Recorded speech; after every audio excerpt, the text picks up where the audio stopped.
जय जगन्नाथ नमस्कार welcome to RB teacher support मो राधा सांबारिक राधा सार आपण मानक सामने नुआ टॉपिक नुआ वीडियो आज टॉपिक 5% डीए वृद्धि हला क्यों सरकारी कर्मचारी माने यार सुविधा पाइबे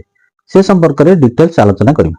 वीडियो टी शेष पर्यंत देखंतु चैनल टी सब्सक्राइब कर नथिले सब्सक्राइब करी नोटिफिकेशन बेल ऑन करंतु जा फल जते बेले ए चैनल अपडेट वीडियो आसीबो प्रथमे नोटिफिकेशन में आपनको सूचना मिल जिवो वीडियो भल लागिले लाइक और शेयर करबा पे भूलिबे नै अधिक अधिक हाइप्स देवाई भूलिए ना।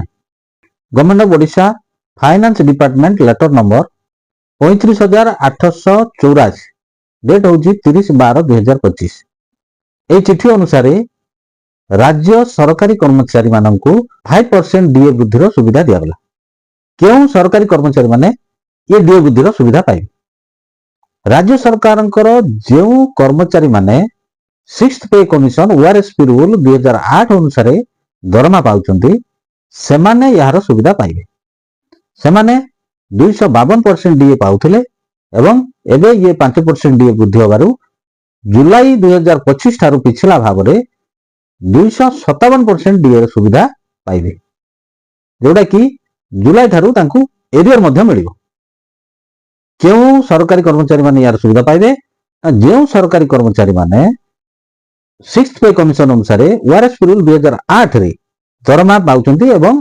सरकारी कर्मचारी भाव कार्यरत अछंती सेमाने ही यार सुविधा पाइबे teaching and non teaching staff of universities teacher of university जो माने कि एआईसीटीई यूजीसी स्केल रे दरमा पाउचंती medical college teachers subordinate judicial officer work charge employees job contract workers एमाने यही 5% डी वृद्धि सुविधा पाइबे तेणु आम भल भाव में जापारे जे ये 5% डी वृद्धि सुविधा क्यों मैंने पाइबे जो मैंने 6th पे कमिशन अनुसार ओआरएसपी रूल 2008 अधीन दरमा पाउचंती सेमाने यार सुविधा पाइबे सेमाने 252% डीए सुविधा पाउथिले एवं एबे 257% डीए सुविधा पाइबे जोटा कि जुलाई 2025 ठारू पिछला भाव में लागू कराला एरियर मध्ये सेमाने पाइबे 7th पे कमिशन अनुसार कार्यरत कर्मचारी जो माने अछंती सेमाने यार सुविधा पाइबे नाही 7th पे कमिशन अनुसार ऑलरेडी डीए वृद्धि घोषणा हो सारी एवं 7th पे कमिशन अवधि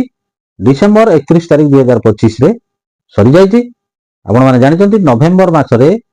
8th पे कमिशन गठन हो सारी से 8th पे कमिशन को 18 मास समय दिया जाइछि सेमाने सेमानकर रेकमेंडेशन प्रस्तुत करिवे रेकमेंडेशन आसिला परे 8th पे कमिशन लागू करा दिबो 7th पे कमिशन अधीन जो स्टेट गवर्नमेंट एम्प्लॉइज माने अछंती सेमाने 8th पे कमिशन सुविधा पाइबे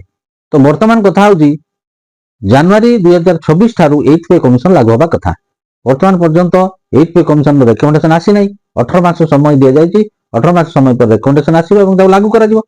तो लागू हो पाखा पाखी 2027 मसिया हे जिवो